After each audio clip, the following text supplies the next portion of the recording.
Hi every one, welcome to கற்றல் களஞ்சியம் channel. இந்த வீடியோவில் நம்ம என்ன பார்க்க போகிறோம் அப்படின்னு பார்த்தீங்கன்னா 9th standard to 12th standard வரைக்கும் இங்கிலீஷ் கொஸ்டின் பேப்பரில் இருக்கிற ஒரு important 5 mark question error spotting. Error ஸ்பாட்டிங்னா என்ன, எரர்ஸ் எந்தெந்த டாபிக்ஸில் இருக்கும், சென்டென்ஸில் அதை எப்படி ஐடென்டிஃபை பண்ணுறது, சென்டென்ஸை சரியாக எப்படி எரர்ஸ் இல்லாமல் எழுதுறது, அதுக்கான டிப்ஸ் அண்ட் ஷார்ட்கட்ஸ் தான் இந்த வீடியோவில் நம்ம தெளிவாக பார்க்க போகிறோம். இந்த வீடியோவை ஸ்கிப் பண்ணாமல் பாருங்கள். அப்போது தான் எரர் ஸ்பாட்டிங்கை உங்களால் தெளிவாக புரிஞ்சிக்க முடியும். அது மட்டும் இல்லாமல் எக்ஸாம்லேயும் எரர் ஸ்பாட்டிங் டாப்பிக்கில் உங்களால் ஃபுல் மார்க் ஸ்கோர் பண்ண முடியும். சரி, வாங்க நம்ம வீடியோக்குள்ளே போகலாம். எக்ஸாமில் பார்த்தீங்கன்னா நமக்கு 5 சென்டென்ஸ் கொடுத்துருப்பாங்க. ஒவ்வொரு சென்டென்ஸ்லேயும் ஒவ்வொரு எரர் இருக்கும். அந்த எரரை கண்டுபிடிச்சி நம்ம சரியாக எழுதணும். பெரும்பாலும் எரர்ஸ் நமக்கு என்னென்ன டாபிக்ஸில் இருக்கும் அப்படின்னு பார்த்தீங்கன்னா ஆர்டிகல்ஸில் இருக்கலாம், ப்ரிப்போசிஷனில் இருக்கலாம், டிகிரிஸ் ஆஃப் கம்பேரிசனில் இருக்கலாம், டென்சஸில் இருக்கலாம், சிங்குலர் ப்ளூரலில் இருக்கலாம், சப்ஜெக்ட் வெர்ப் அக்ரிமெண்ட்டில் இருக்கலாம், கன்ஜங்ஷனில் இருக்கலாம், இஃப் கிளாஸில் இருக்கலாம், லிங்கர்ஸில் இருக்கலாம், மாடல்ஸில் இருக்கலாம், ப்ரொனவுன்ஸில் இருக்கலாம், ஃப்ரேசஸில் இருக்கலாம், கொஸ்டின் டேக்கில் இருக்கலாம். இதில் எந்த டாபிக்ஸில் வேணாலும் நமக்கு எரர்ஸ் இருக்கலாம். இந்த எரர்ஸை எப்படி ஐடென்டிஃபை பண்ணுறது, அதை எப்படி கரெக்டாக எழுதுறது, அதை பற்றி தான் பார்க்க போகிறோம். ஒவ்வொரு மாடலாக நம்ம பார்க்கலாம் வாங்க. ஃபஸ்ட்டு மாடல் என்னன்னு பார்த்தீங்கன்னா one of the, each of the, very few. இந்த மூணுத்தில் ஏதாவது ஒன்று வந்துச்சுன்னா நம்ம கொடுத்துருக்க சென்டென்ஸில் எப்படி எரரை கண்டுபிடிக்கிறது, அந்த எரரை எப்படி ரெக்டிஃபை பண்ணுறதுன்றது தான் பார்க்க போகிறோம். ஃபஸ்ட்டு பார்த்தீங்கன்னா one of the, each of the, very few. இந்த மூணில் ஏதாவது ஒன்று வந்துச்சுன்னா அது பக்கத்தில் இருக்கிற வேர்டு, அதாவது பார்த்தீங்கன்னா அது பக்கத்தில் இருக்கிற நவுன் கூட நம்ம எஸ் சேர்க்கணும். அதாவது நவுன் கூட எஸ் சேர்க்கணும் என்னென்னு பார்த்தீங்கன்னா சிங்குலர் நவுனை ப்ளூரலாக மாற்றணும். அதுதான் பார்த்தீங்கன்னா எரராக இருக்கும். எக்ஸாம்பிள் பார்த்தீங்கன்னா உங்களுக்கு இந்த மாடல் ஈஸியாக புரியும். சரி, வாங்க நம்ம எக்ஸாம்பிள் பார்க்கலாம். ஃபஸ்ட்டு எக்ஸாம்பிள் என்னென்னு பார்த்தீங்கன்னா one of the box is ஹெவின்னு கொடுத்துருக்காங்க. நான் என்ன சொல்லியிருக்கேன், ஒன் ஆஃப் த வந்தால் அது பக்கத்தில் வேர்டு கூட எஸ் சேர்க்கணும். அதாவது பார்த்தீங்கன்னா one of the, each of the, very few. இதில் எது வந்தாலும் அது பக்கத்தில் இருக்கிற நவுன் கூட நம்ம எஸ் சேர்க்கணும். அதாவது பார்த்தீங்கன்னா சிங்குலர் நவுனை ப்ளூரல் நவுனாக மாற்றணும்னு சொல்லியிருக்கேன். ஸோ இங்கே என்ன கொடுத்துருக்காங்க, one of the box is ஹெவின்னு கொடுத்துருக்காங்க. ஸோ ஆன்சர் என்ன இருக்கும், one of the boxes is heavy. நம்ம என்ன சொல்லுவோம், பாக்ஸஸில் ஒரு பாக்ஸ் ஹெவியாக இருக்குன்னு சொல்லுவோம். பாக்ஸில் ஒரு பாக்ஸ் சொல்ல மாட்டோம். இருக்கிற பாக்ஸஸில் ஒரு பாக்ஸ் ஹெவியாக இருக்குது அப்படின்னு தான் நான் சொல்லுவோம். ஸோ இங்கே எங்கே ஏறதுன்னு பார்த்தீங்கன்னா one of the boxes is ஹெவின்னு வரணும். இங்கே சிங்குலர் பாக்ஸ்னு கொடுத்துருக்காங்க. ஸோ ஆன்சர் என்னென்னு பார்த்தீங்கன்னா பாக்ஸஸ். நெக்ஸ்ட் எக்ஸாம்பிள் என்னென்னு பார்த்தீங்கன்னா one of the boy is மிஸ்ஸிங்னு கொடுத்துருக்காங்க. இதுக்கு ஆன்சர் என்னென்னு பார்த்தீங்கன்னா one of the boys is missing. பாய்ஸில் ஒரு பையனை காணாம் அப்படின்னு அர்த்தம். நெக்ஸ்ட் எக்ஸாம்பிள் பார்த்தீங்கன்னா one of the tooth is painful. இங்கே பார்த்தீங்கன்னா டூத் என்னென்னு பார்த்தீங்கன்னா சிங்குலர். ஸோ நம்ம என்ன மாற்றணும், சிங்குலரை ப்ளூரலாக மாற்றணும். ஸோ ஆன்சர் என்னென்னு பார்த்தீங்கன்னா one of the teeth is painful. பற்களில் ஒரு பல்லு மட்டும் என்ன இருக்குது, பெயினாக இருக்குது அப்படின்னு அர்த்தம். நெக்ஸ்ட் எக்ஸாம்பிள் பார்த்தீங்கன்னா one of the student is affected by corona. So இதுக்கு ஆன்சர் என்ன பார்த்தீங்கன்னா one of the students is affected by corona. Next example பார்த்தீங்கன்னா one of the girl sang well. இதுக்கு என்ன ஆன்சர்னு பார்த்தீங்கன்னா one of the girls sang well. Next example பார்த்தீங்கன்னா each of the cycle is damaged அப்படின்னு கொடுத்துருக்காங்க. நான் என்ன சொல்லியிருக்கேன், ஈச் ஆஃப் த வந்தாலும் பக்கத்தில் இருக்கிற நவுனை ப்ளூரலாக மாற்றணும். ஸோ இதுக்கு ஆன்சர் என்னென்னு பார்த்தீங்கன்னா each of the cycles is damaged அப்படின்னு வரணும். நெக்ஸ்ட்டு பார்த்தீங்கன்னா very few city in England are so big as London. Very few வந்தாலும் அது பக்கத்தில் இருக்கிற நவுன் கூட நம்ம என்ன சேர்க்கணும், எஸ் சேர்க்கணும். அதாவது பார்த்தீங்கன்னா நவுனை ப்ளூரலாக மாற்றணும். இதுக்கு ஆன்சர் என்னென்னு பார்த்தீங்கன்னா very few cities in England are so big as London. Next example பார்த்தீங்கன்னா very few leader in India are as great as Gandhiji. இதுக்கு என்ன ஆன்சர் பார்த்தீங்கன்னா very few leaders in India are as great as Gandhiji அப்படின்னு வரணும். இந்த one of the, each of the, very few இந்த மாடலை பொறுத்த வரைக்கும் பார்த்தீங்கன்னா 2 விதத்தில் எரர் கொடுப்பாங்க. ஃபஸ்ட் எரர் என்னென்னு பார்த்தீங்கன்னா one of the, each of the, very few. இது பக்கத்தில் நவுனை பார்த்தீங்கன்னா சிங்குலராக கொடுத்துருப்பாங்க. அதை நம்ம எப்படி ப்ளூரலாக மாற்றுறதுன்னு பார்த்துருக்கோம். நெக்ஸ்ட் எரர் எப்படி இருக்குன்னு பார்த்தீங்கன்னா சென்டென்ஸில் வேர்பு இருக்கும். அதை எப்படி நம்ம கண்டுபிடிக்கிறதுன்னு வாங்க பார்க்கலாம். ஃபஸ்ட்டு எக்ஸாம்பிள் என்னன்னு பார்த்தீங்கன்னா one of the boxes are ஹெவின்னு கொடுத்துருக்காங்க. நான் என்ன சொல்லியிருக்கேன், ஒன் ஆஃப் த வந்தால் பக்கத்தில் இருக்கிற நவுன் வந்து ப்ளூரலாக இருக்குன்னு சொல்லியிருக்கேன். ஸோ இந்த கொஸ்டினில் பார்த்தீங்கன்னா ஒன் ஆஃப் த பாக்ஸஸ் சரியாக இருக்குது. ஸோ நம்ம எரர் எங்கே இருக்குன்னு பார்த்தீங்கன்னா நெக்ஸ்ட் வேர்பில் இருக்கும். One of the boxes are ஹெவின்னு கொடுத்துருக்காங்க. ஆன்சர் என்னன்னு பார்த்தீங்கன்னா one of the boxes is ஹெவின்னு வரணும். ஏன்னு பார்த்தீங்கன்னா பாக்ஸஸில் ஒரு பாக்ஸ் ஹெவியாக இருக்குன்னு சொல்கிறாங்க. ஸோ நம்ம சிங்குலர் பயன்படுத்தும் போது நம்ம சிங்குலர் வேர்பு தான் பயன்படுத்தணும். ஸோ ஆறுன்றது பார்த்தீங்கன்னா ப்ளூரல் வேர்ப், ஒன்றுக்கு பார்த்தீங்கன்னா ஈஸ் தான் பார்த்தீங்கன்னா சிங்குலர் வேர்ப். ஸோ சரியான ஆன்சர் என்ன பார்த்தீங்கன்னா one of the boxes is ஹெவின்னு வரணும். நெக்ஸ்ட் எக்ஸாம்பிள் பார்த்தீங்கன்னா one of the boys are மிஸ்ஸிங்னு கொடுத்துருக்காங்க. இதுக்கு ஆன்சர் என்னென்னு பார்த்தீங்கன்னா one of the boys is missing. பசங்களில் ஒரு பையனை மட்டும் காணாம் அப்படின்னு அர்த்தம். ஸோ ஒன் கொடுத்துருக்காங்க, அங்கே ஆர் வந்து ப்ளூரல் வேர்ப், அது பயன்படுத்தக்கூடாது. ஈஸ் தான் பார்த்தீங்கன்னா சிங்குலர் வேர்ப். ஸோ நம்ம ஈஸ் தான் பயன்படுத்தணும். ஆன்சர் என்னென்னு பார்த்தீங்கன்னா one of the boys is missing.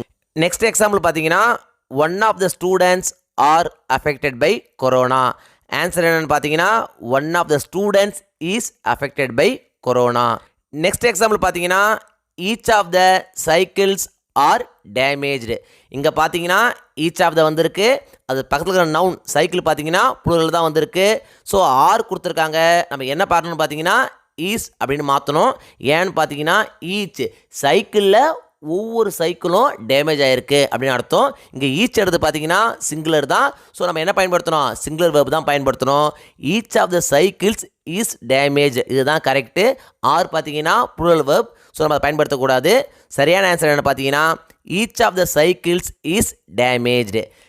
இந்த one of the each of the very few இந்த மாடல் உங்களுக்கு ஈஸியாக புரிஞ்சிருக்குன்னு நம்புகிறேன்.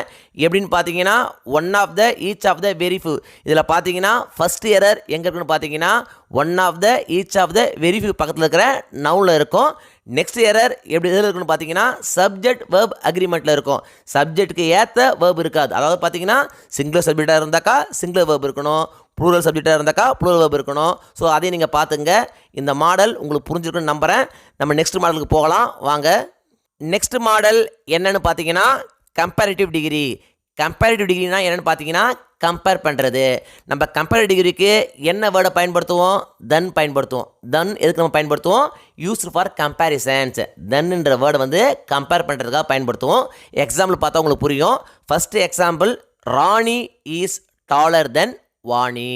அதாவது ராணி பார்த்தீங்கன்னா வாணியை விட உயரமான பொண்ணு அப்படின்னு அர்த்தம். இங்கே டாலர் அதாவது பார்த்தீங்கன்னா அட்ஜெக்டிவ். அட்ஜெக்டிவ் பக்கத்தில் என்ன வந்திருக்கு, தென் வந்திருக்கு. தென் எதுக்கு பயன்படும் பார்த்தீங்கன்னா கம்பேர் பண்ணுறதுக்கு பயன்படும். நெக்ஸ்ட் எக்ஸாம்பிள் பார்த்தீங்கன்னா my dog is smaller then my cat. என்னுடைய நாய் என்னுடைய பூனையை விட சிறியதாக உள்ளது அப்படின்னு அர்த்தம். இங்கே என்ன பண்ணுறாங்க, நாயையும் பூனையும் என்ன பண்ணுறாங்க, கம்பேர் பண்ணுறாங்க. நெக்ஸ்ட் பார்த்தீங்கன்னா third one the soup is hotter than the tea. Soup பார்த்தீங்கன்னா டீயை விட சூடாக இருக்குது அப்படின்னு சொல்கிறாங்க. நெக்ஸ்ட் பார்த்தீங்கன்னா she is smarter than her sister. அவருடைய தங்கையை விட ஸ்மார்ட்டாக இருக்காங்க அப்படின்னு கம்பேர் பண்ணி சொல்கிறாங்க. ஸோ தென் என்ற வேர்டு நம்ம எதுக்கு பயன்படுத்தணும் பார்த்தீங்கன்னா கம்பேரிசன், கம்பேர் பண்ணுறதுக்கு பயன்படுத்துகிறோம். கம்பேரிட்டிவ் டிகிரினா என்னன்னு பார்த்தீங்கன்னா comparative degree can be used to compare the qualities of two nouns or pronouns to indicate which has the greater or lesser degree of the mentioned quality. என்ன சொல்கிறாங்கன்னு பார்த்தீங்கன்னா ரெண்டு நவுனையோ ரெண்டு ப்ரொனவுனையோ கம்பேர் பண்ணுறதுக்காக பயன்படுத்தக்கூடிய ஒரு டிகிரி தான் பார்த்தீங்கன்னா கம்பேரிட்டிவ் டிகிரி. நம்ம எக்ஸாம்பிள் பார்க்கும்போது உங்களுக்கு தெரிஞ்சிருக்கும். ராணி வாணி இந்த ரெண்டு நவுனையும் கம்பேர் பண்ணுறதுக்காக பயன்படுத்தணும். செகண்டில் பார்த்தீங்கன்னா டாக் அண்ட் கேட் நாயையும் பூனையும் கம்பேர் பண்ணுறதுக்காக பயன்படுத்தணும். நெக்ஸ்ட்டு பார்த்தீங்கன்னா சூப் என்ற நவுனையும் டீ என்ற நவுனையும் கம்பேர் பண்ணுறதுக்காக நம்ம பயன்படுத்துகிறோம். ஃபோர்த்து எக்ஸாம்பிள் பார்த்தீங்கன்னா ஷீ அண்ட் ஹர் சிஸ்டர் அவளையும் அவருடைய தங்கையையும் கம்பேர் பண்ணுறதுக்கு நம்ம என்ன பண்ணணும், தேன் பயன்படுத்தணும். ஸோ கம்பேரிட்டிவ்னா என்னன்னு பார்த்தீங்கன்னா ரெண்டுத்தையும் கம்பேர் பண்ணுறதுன்னு அர்த்தம். நவுனையோ அல்லது ப்ரொனவுனையோ கம்பேர் பண்ணுறதுக்காக பயன்படுத்த ஒரு டிகிரி தான் பார்த்தீங்கன்னா கம்பேரிட்டிவ் டிகிரி. நம்ம எக்ஸாம்பிளில் 4 சென்டென்ஸ் பார்த்தோம். என்னென்னு பார்த்தீங்கன்னா Rani is taller than Vani, my dog is smaller then my cat, the soup is hotter than the tea, she is smarter than her sister. இந்த சென்டென்ஸில் பார்த்தீங்கன்னா அட்ஜெக்டிவ்ஸ் என்னென்ன அப்படின்னு பார்த்தீங்கன்னா டாலர், ஸ்மாலர், ஹாட்டர், ஸ்மார்ட்டர் இதெல்லாம் பார்த்தீங்கன்னா அட்ஜெக்டிவ்ஸ். இது பக்கத்தில் என்ன வந்திருக்கு? தேன் வந்திருக்கு. ஆனால் ஒரு சில கம்பேரிட்டிவ் அட்ஜெக்டிவ்ஸ் பக்கத்தில் தேன் வராது, டூ வரும். அது என்னென்ன அப்படின்னு பார்த்தீங்கன்னா comparative adjectives ending in or followed by preposition to. எந்தெந்த அட்ஜெக்டிவ்லாம் ஓஆரில் முடியுதோ அது பக்கத்தில் நம்ம தேன் போடக்கூடாது, டூ போடணும்.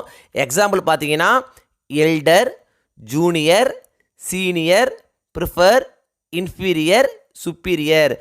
இந்த எல்லா அட்ஜெக்டிவ்ஸ் பக்கத்துலேயும் நம்ம என்ன பண்ணணும் பார்த்தீங்கன்னா தேன் போடக்கூடாது, டூ தான் போடணும். தேன் போட்டால் அது தப்பு. எங்கெங்கெல்லாம் நம்ம தேனுக்கு பதிலாக டூவை பயன்படுத்தணும் அப்படின்னு பார்த்தீங்கன்னா இண்டிகேட்ஸ் டைரக்ஷன். டைரக்ஷனை குறிக்கும்பொழுது நம்ம என்ன பண்ணணும்? டூ பயன்படுத்தணும். அது மட்டும் இல்லாமல் ரிலேஷன்ஷிப், அதாவது பார்த்தீங்கன்னா சீனியராக ஜூனியராக இது போல். நெக்ஸ்ட்டு பார்த்தீங்கன்னா ரெஃபரன்சஸ், இதில் எது வந்தாலும் நம்ம தேனுக்கு பதில் டூவை பயன்படுத்தணும். ஃபஸ்ட்டு எக்ஸாம்பிள் என்னன்னு பார்த்தீங்கன்னா he is senior than me அப்படின்னு கொடுத்துருக்காங்க. இந்த சென்டென்ஸ் தப்பு. நான் என்ன சொல்லியிருக்கேன்? கம்பேரிட்டிவ் அட்ஜெக்டிவ் சீனியர் அல்லது ஜூனியர் எது வந்தாலும் அது பக்கத்தில் தென் வரக்கூடாது, டூ வரணும். ஸோ இதுக்கான ஆன்சர் என்னென்னு பார்த்தீங்கன்னா he is senior to me. Next example பார்த்தீங்கன்னா she prefers coffee than tea. So prefer வந்தாலும் இன்ஃபீரியர், சுப்பீரியர் இது எது வந்தாலும் நம்ம என்ன பண்ணணும்? தேன் போடக்கூடாது, டூ போடணும். So she prefers coffee to tea. இதுதான் பார்த்தீங்கன்னா சரியான ஆன்சர். நெக்ஸ்ட் எக்ஸாம்பிள் பார்த்தீங்கன்னா Raja is senior than him. ராஜா அவனை விட சீனியர் அப்படின்னு சொல்கிறாங்க. நான் என்ன சொல்லியிருக்கேன்? சீனியர் ஜூனியர் எது வந்தாலும் அது பக்கத்தில் தேன் வரக்கூடாது, டூ வரணும். ஸோ ஆன்சர் என்னென்னு பார்த்தீங்கன்னா Raja is senior to him. Next example பார்த்தீங்கன்னா she prefers books than magazines. Prefers வந்தாலும் நம்ம என்ன பண்ணணும்? தேன் போடக்கூடாது, டூ தான் போடணும். ஸோ ஆன்சர் என்ன பார்த்தீங்கன்னா she prefers books to magazine. இந்த மாடலை பொறுத்த வரைக்கும் ரொம்ப ஈஸியாக நம்மளால் ஃபுல் மார்க் ஸ்கோர் பண்ண முடியும். எப்படின்னு பார்த்தீங்கன்னா இந்த கீவேர்ட்ஸை நீங்கள் ஞாபகம் வச்சிக்கினா போதும். Elder, junior, senior, prefer, inferior, superior இந்த வேர்டு பக்கத்தில் தேன் வந்தால் நம்ம என்ன பண்ணணும்? டூ போடணும். இதை நீங்கள் மைண்ட் வச்சுக்கிட்டாலே போதும், உங்களால் ஈஸியாக ஃபுல் மார்க் ஸ்கோர் பண்ண முடியும். கம்பேரிட்டிவ் டிகிரியில் தேன் டூ இந்த மாடல் உங்களுக்கு புரிஞ்சுக்கணும்னு நம்புகிறேன். சரி வாங்க நம்ம நெக்ஸ்ட் மாடலுக்கு போகலாம். நெக்ஸ்ட் மாடல் என்னன்னு பார்த்தீங்கன்னா இஃப் கிளாஸ். இஃப் கிளாஸை பொறுத்த வரைக்கும் ஒரு சென்டென்ஸ் கொடுத்துருப்பாங்க. அதில் first part if class, second part main clause. இதில் நம்ம எப்படி ஈஸியாக எரரை கண்டுபிடிக்கிறது, எப்படி சரியாக எழுதுறது அப்படின்னு பார்ப்போம். ஸோ நம்ம எரரை பார்க்குறதுக்கு முன்னாடி இஃப் கிளாஸ்னால் என்னென்னு பார்த்துருவோம். ஒரு ஷார்ட்கட் உங்களுக்கு சொல்கிறேன், இது எனக்கு தெரிஞ்சுங்க. எப்போவுமே பார்த்தீங்கன்னா இஃப் கிளாஸ் பொறுத்த வரைக்கும் சென்டென்ஸில் ஃபஸ்ட்டு பார்ட் வந்து இஃப் கிளாஸ், செகண்ட் பார்ட் பார்த்தீங்கன்னா மெயின் கிளாஸ். எப்படி நம்ம ஈஸியாக புரிஞ்சுக்கிறது அப்படின்னு பார்த்தீங்கன்னா ஃபஸ்ட்டு கமா இருக்கிற வரைக்கும் நீங்கள் ஃபஸ்ட் ஹாஃப்னு வச்சுங்க, கமாக்கு அப்புறம் செகண்ட் ஹாஃப்னு வச்சுங்க. இப்போ ஃபஸ்ட் ஹாஃபில் அதாவது பார்த்தீங்கன்னா இஃப் கிளாஸில் if plus simple present tense இருந்ததுன்னா செகண்ட் ஹாஃபில் என்ன வரணும் அப்படின்னு பார்த்தீங்கன்னா வில்லோ, ஷேலோ, கேனோ அது கூட வேர்ப் ஒன்று வரணும். நெக்ஸ்ட்டு பார்த்தீங்கன்னா இஃப் கூட சிம்பிள் பாஸ்ட் டென்ஸ் இருந்ததுன்னா அதுக்கு செகண்ட் ஹாஃபில் என்ன வரணும் அப்படின்னு பார்த்தீங்கன்னா உட்டோ, குட்டோ அல்லது வேர்ப் ஒன்றே வரணும். நெக்ஸ்ட்டு பார்த்தீங்கன்னா டைப் 3ல் பார்த்தீங்கன்னா இஃப் பக்கத்தில் past perfect had plus verb 3 இது வந்ததுன்னா செகண்ட் ஹாஃபில் என்ன வரணும் அப்படின்னு பார்த்தீங்கன்னா would have plus past participle அதாவது பார்த்தீங்கன்னா வேர்ப் 3 வரணும். ஸோ இந்த பாக்ஸை உங்களுக்கு தெளிவாக நீங்கள் புரிஞ்சு படித்து வச்சுக்கிட்டா போதும், ஈஸியாக இந்த மாடலில் உங்களால் ஃபுல் மார்க் ஸ்கோர் பண்ண முடியும். இஃப் கிளாஸில் இன்னொரு விஷயம் என்னென்னு பார்த்தீங்கன்னா ஃபஸ்ட் ஹாஃபில் ஹேடு ப்ளஸ் வேர்ப் 3 வந்தால் மட்டும்தான் நீங்கள் would have plus past participle பயன்படுத்தணும். அதுவே ஃபஸ்ட் ஹாஃபில் ஹேடு மட்டும் வந்துச்சுன்னா நீங்கள் என்ன பயன்படுத்தணும் பார்த்தீங்கன்னா டைப் 2 தான் பயன்படுத்தணும். would அல்லது could ப்ளஸ் வேர்ப் ஒன்று தான் நீங்கள் பயன்படுத்தணும். இந்த மாடலை பொறுத்த வரைக்கும் 2-3 எக்ஸாம்பிள்ஸ் பார்த்தீங்கன்னா உங்களால் ஈஸியாக புரிஞ்சிக்க முடியும். First example if you listen carefully you understand my point அப்படின்னு கொடுத்துருக்காங்க. இதில் ஃபஸ்ட் ஆஃப் என்ன அதாவது பார்த்தீங்கன்னா இஃப் கிளாஸ் என்ன, இஃப் யூ லிசன் கேர்ஃபுல்லி இது வரைக்கும் கமா கொடுத்துருக்காங்க. செகண்ட் ஆஃப் என்ன, யூ அண்டர்ஸ்டாண்ட் மை பாயிண்ட் அப்படின்னு கொடுத்துருக்காங்க. நான் என்ன சொல்லியிருக்கேன், ஃபஸ்ட் ஹாஃபில் பார்க்கணும் வேர்பு வந்து என்ன டென்ஸில் இருக்குன்னு பார்க்கணும். இங்கே பார்த்தீங்கன்னா லிசன் என்னன்னு பார்த்தீங்கன்னா ப்ரெசன்ட் டென்ஸ் கொடுத்துருக்காங்க. ப்ரெசன்ட் டென்ஸ் வந்ததுன்னா செகண்ட் ஹாஃபில் என்ன வரணும், வில்லோ ஷேலோ கேனோ அது கூட வேர்ப் ஒன்று வரணும். இங்கே பார்த்தீங்கன்னா செகண்ட் ஹாஃபில் அண்டர்ஸ்டாண்ட் அப்படின்ற வேர்ப் மட்டும் தான் கொடுத்துருக்காங்க. வில்லோ ஷேலோ கேனோ கொடுக்கல. ஸோ எரர் எங்கே இருக்குது? அங்கே தான் இருக்குது. இதுக்கான ஆன்சரை நம்ம எப்படி எழுதலாம் அப்படின்னு பார்த்தீங்கன்னா ஃபர்ஸ்ட் ஹாஃபில் மாற்றக்கூடாது. இஃப் யூ லிசன் கேர்ஃபுல்லி அப்படியே எழுதிடணும். You will understand my point அப்படின்னு எழுதணும். வேர்ப் என்ன? அண்டர்ஸ்டாண்ட். அது கூட வில்லோ ஷேலோ போடணும். If you listen carefully you will understand my point அப்படின்னு எழுதணும். இல்லைனா if you listen carefully you can understand my point அப்படின்னு எழுதணும். வில்லோ ஷேலோ கேனோ போட்டு நீங்கள் எழுதினீங்கன்னா அது ஆன்சர் கரெக்டு. ஸோ நம்ம இப்படி தான் ஈஸியாக ஐடென்டிஃபை பண்ண முடியும். ஃபர்ஸ்ட் ஹாஃப் பார்க்கணும், ஃபர்ஸ்ட் ஹாஃபில் வேர்பை பார்க்கணும், செகண்ட் ஹாஃபில் வில்லோ ஷேலோ கேனோ சேர்த்துருக்காங்களா, இல்லை பாஸ்ட் டென்ஸ்னால் உட்டு கூட சேர்த்துருக்காங்களா, பாஸ்ட் பர்ஃபெக்டில் உட் ஹேவ் சேர்த்துருக்காங்களா அப்படின்னு பார்க்கணும். இதில் ஏதாவது ஒன்று தான் எரர் கொடுத்துருப்பாங்க. நெக்ஸ்ட் எக்ஸாம்பிள் பார்த்தீங்கன்னா if you work hard you pass the examination அப்படின்னு கொடுத்துருக்காங்க. இதில் இஃப் கிளாஸ் ஃபஸ்ட்டு பார்ட் எது? If you work hard. Second part எது? You pass the examination. First பார்ட்டை பொறுத்த வரைக்கும் என்ன வேர்ப் அப்படின்னு பார்த்தீங்கன்னா ஒர்க். இதுதான் பார்த்தீங்கன்னா வேர்ப். இது பார்த்தீங்கன்னா வேர்ப் 1 ப்ரெசன்ட் டென்ஸ் கொடுத்துருக்காங்க. ஸோ நம்ம செகண்ட் ஹாஃபில் என்ன இருக்கணும்னு பார்த்தீங்கன்னா வில்லோ ஷேலோ கேனோ அது கூட வேர்ப் 1 இருக்கணும். இங்கே பார்த்தீங்கன்னா வேர்ப் 1 மட்டும் கொடுத்துருக்காங்க, பாஸ் அப்படின்றது கொடுத்துருக்காங்க. வில்லோ ஷேலோ கேனோ கொடுக்கல. ஸோ ஆன்சர் எப்படி எழுதணும் அப்படின்னு பார்த்தீங்கன்னா if you work hard you will pass the examination. இல்லைனா if you work hard you can pass the examination அப்படின்னு எழுதணும். நெக்ஸ்ட் எக்ஸாம்பிள் என்னன்னு பார்த்தீங்கன்னா if I were a bird I will fly அப்படின்னு கொடுத்துருக்காங்க. இதில் ஃபர்ஸ்ட் ஆஃப் என்னென்னு பார்த்தீங்கன்னா if I were a bird, இதுதான் இஃப் கிளாஸு. மெயின் கிளாஸ் என்னென்னு பார்த்தீங்கன்னா ஐ வில் ஃப்ளை. இஃப் கிளாஸில் பார்த்தீங்கன்னா நம்ம வேர்ப் என்னென்னு பார்க்கணும், வேர்ப் என்ன டென்ஸில் கொடுத்துருக்காங்கன்னு பார்க்கணும். இதில் வேர்ப் என்னென்னு பார்த்தீங்கன்னா வேர், அது என்ன டென்ஸில் இருக்குதுன்னு பார்த்தீங்கன்னா பாஸ்ட் டென்ஸில் இருக்குது. ஸோ பாஸ்ட் டென்ஸில் இருந்ததுன்னா மெயின் கிளாஸ் பார்த்தீங்கன்னா உட்டோ குட்டோ அது கூட வேர்ப் 1 எழுதணும். இங்கே பார்த்தீங்கன்னா வில் ஃப்ளை அது மட்டும்தான் கொடுத்துருக்காங்க. ஃப்ளைன்றது வேர்பு, வில் கொடுக்கக்கூடாது. உட்டோ குட்டோ நம்ம எழுதியிருக்கணும், ஏன்னா இது செகண்ட் மெத்தட் பாஸ்ட் டென்ஸ் வந்துருக்கு. So if I were a bird I would fly அப்படின்னு வரணும். அவங்க என்ன கொடுத்துருக்காங்க? ஐ வில் ஃப்ளைன்னு கொடுத்துருக்காங்க. ஸோ இது தப்பு. If I were a bird I would fly அப்படின்னு எழுதணும். ஏன்னு பார்த்தீங்கன்னா வேர் வந்து பாஸ்ட் டென்ஸ், பாஸ்ட் டென்ஸ் வரும்போது உட்டோ குட்டோ அது கூட வேர்ப் 1 சேர்க்கணும். நெக்ஸ்ட் எக்ஸாம்பிள் பார்த்தீங்கன்னா if I had a car I would have gone to Delhi அப்படின்னு கொடுத்துருக்காங்க. நான் என்ன சொல்லியிருக்கேன்? ஹேடு கூட வேர்பு 3 வந்தால் மட்டும்தான் நீங்கள் என்ன பண்ணணும்? வுட் ஹேவ் போடணும். இங்கே ஹேடு மட்டும்தான் வந்திருக்கு, வேர்பே இல்லை.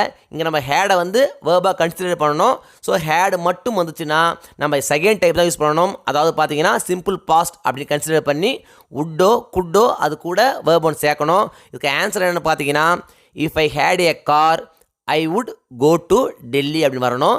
கோன்றது வேர்ப், அது கூட நம்ம என்ன சேர்த்துருக்கோம்? உட்டு சேர்த்துருக்கோம். ஹேடுன்றது verb. If I had a car I would go to Delhi அப்படின்னு எழுதணும். நெக்ஸ்ட் எக்ஸாம்பிள் பார்த்தீங்கன்னா if you worked hard you will pass the examination அப்படின்னு கொடுத்துருக்காங்க. இதில் ஃபர்ஸ்ட் ஆஃப் என்ன? If you worked hard. Second half என்ன? You will pass the examination. First ஆஃபில் verb என்னென்னு பாருங்கள், ஒர்க்டு. இந்த வேர்ப் வந்து பார்த்தீங்கன்னா past tense. So past tense வரும்போது செகண்ட் ஹாஃபில் உட்டோ குட்டோ அது கூட வேர்ப் 1 சேர்க்கணும். இதில் என்ன கொடுத்துருக்காங்க? வில் பாஸ்னு கொடுத்துருக்காங்க. உட்டு பாஸுக்கு பதிலாக வில் பாஸ்னு கொடுத்துருக்காங்க. ஸோ நம்ம எப்படி ஆன்சர் எழுதணும்னு பார்த்தீங்கன்னா if you worked hard you would pass the examination அப்படின்னு எழுதணும். நெக்ஸ்ட் எக்ஸாம்பிள் பார்த்தீங்கன்னா if he had invited me I would attend the function அப்படின்னு கொடுத்துருக்காங்க. இதில் ஃபர்ஸ்ட் ஆஃப் என்னென்னு பார்த்தீங்கன்னா if he had invited me. Second half என்னென்னு பார்த்தீங்கன்னா I would attend the function. நான் என்ன சொல்லியிருக்கேன்? ஹேட் ப்ளஸ் வேர்பு 3 வந்ததுன்னா செகண்ட் ஆஃபில் வுட் ஹேவ் ப்ளஸ் வேர்பு 3 கொடுத்துருக்கணும் வரணும். இங்கே பார்த்தீங்கன்னா ஹேட் ப்ளஸ் வேர்பு 3, இன்வைட்டடுன்றது வேர்பு 3, ஹேட் ப்ளஸ் வேர்பு 3 வந்திருக்கு. செகண்ட் ஆஃபில் என்ன வரும் பார்த்தீங்கன்னா வுட் ஹேவ் ப்ளஸ் வேர்பு 3 வரணும். ஆனால் இங்கே என்ன கொடுத்துருக்காங்க? would ப்ளஸ் verb 3 attendedன்னு கொடுத்துருக்காங்க. ஸோ நம்ம என்ன பண்ணணும் பார்த்தீங்கன்னா if he had invited me I would have attended the function அப்படின்னு எழுதணும். அவங்க என்ன கொடுத்துருக்காங்க? I would attend the function அப்படின்னு கொடுத்துருக்காங்க. நெக்ஸ்ட் எக்ஸாம்பிள் என்னன்னு பார்த்தீங்கன்னா if you had worked hard you would pass the examination. இதில் ஃபர்ஸ்ட் ஆஃப் என்னென்னு பார்த்தீங்கன்னா if you had worked hard. Second half என்னென்னு பார்த்தீங்கன்னா you would pass the examination.